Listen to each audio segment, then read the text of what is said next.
معروف anchor person سلیم صافی نے کہا ہے کہ حالیہ پاک بھارت جنگ انڈیا نے چھیڑی لیکن شکست بھی اسے ہوئی، جس کے نتیجے میں پاکستان دوبارہ امریکی ترجیحات میں شامل ہو گیا۔ پاکستان نے بھارتی فضائیہ کے زیر استعمال دنیا کے بہترین رافیل جہاز سمیت 6 لڑاکا طیاروں کو مار گرایا۔ اس کے برعکس پاکستان ایئر فورس کے تمام جنگی طیارے محفوظ رہے۔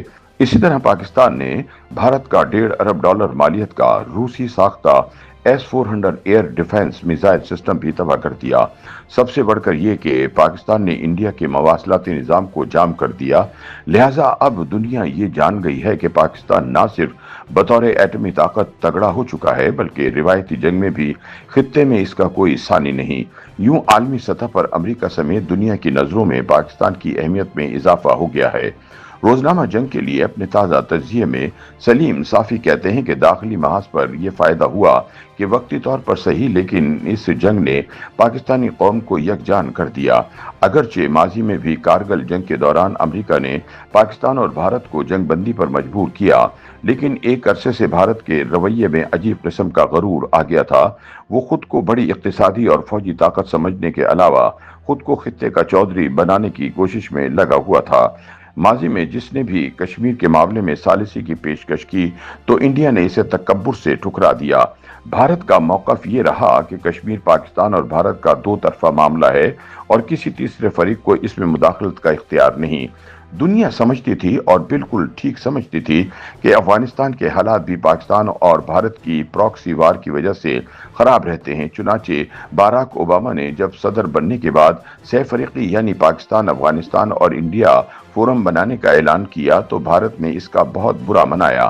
بھارتی قیادت نے کہا کہ کہاں پاکستان اور کہاں انڈیا، ہمیں پاکستان کے ساتھ نہ ملایا جائے۔ چنانچہ انڈیا کے احتجاج کے بعد امریکہ نے بھارت کو اس فورم سے نکال دیا اور صرف پاکستان اور افغانستان کا فورم یعنی ایف پاک رہ گیا۔ اس طرح جب عمران خان نے بطور وزیر اعظم امریکہ کا دورہ کیا تو وہاں ان کی اپیل پر ڈونلڈ ٹرمپ نے مسئلہ کشمیر پر ثالثی کی پیشکش کی، لیکن بھارت نے یہ کہہ کر آفر مسترد کر دی کہ کسی تیسرے فریق کا پاک بھارت معاملات میں کوئی سروکار نہیں ہونا چاہیے۔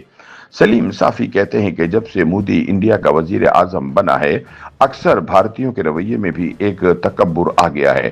میں پہلی مرتبہ 2008 میں انڈیا گیا اور ان کے مجموعی رویے کو بڑا خوشگوار پایا، لیکن دوسری مرتبہ ٹریک مذاکرات کے لیے بھارت جانے کا اتفاق ہوا تو ان کے صحافیوں اور دانشوروں کا رویہ بڑا متکبرانہ ہو چکا تھا۔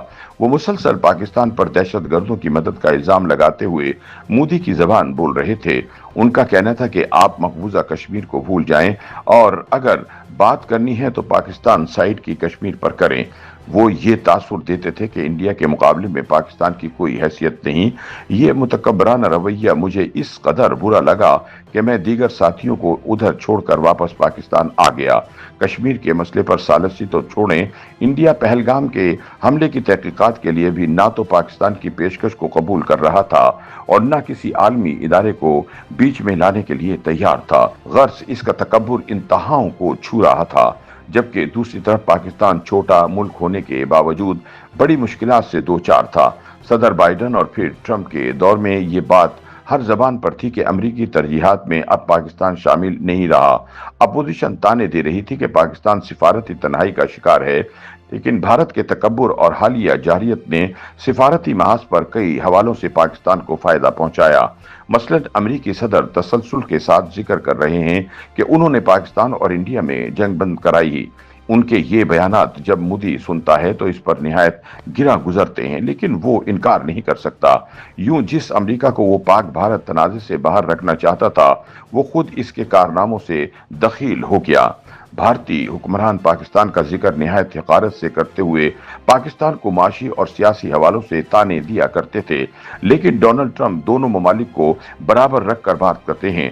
بھارت کو زوم تھا کہ دنیا کے اکثر ممالک اس کا ساتھ دیں گے، لیکن پاکستان کو چونکہ اخلاقی برتری حاصل تھی، اس لیے اسرائیل کے سوا کسی نے بھی بھارت کا ساتھ نہ دیا۔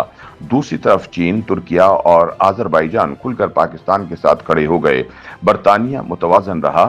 عرب ممالک اگرچہ ثالثی کی کوشش کر رہے تھے، لیکن جھکاؤ ان کا بھی پاکستان کی طرف اس لیے تھا کیونکہ وہ جانتے تھے کہ انڈیا بدماشی کر رہا ہے اور پاکستان کا موقف اصولوں پر مبنی ہے۔ دوسری طرف بھارت نے پہلی کارروائی میں معصوم شہریوں کے ساتھ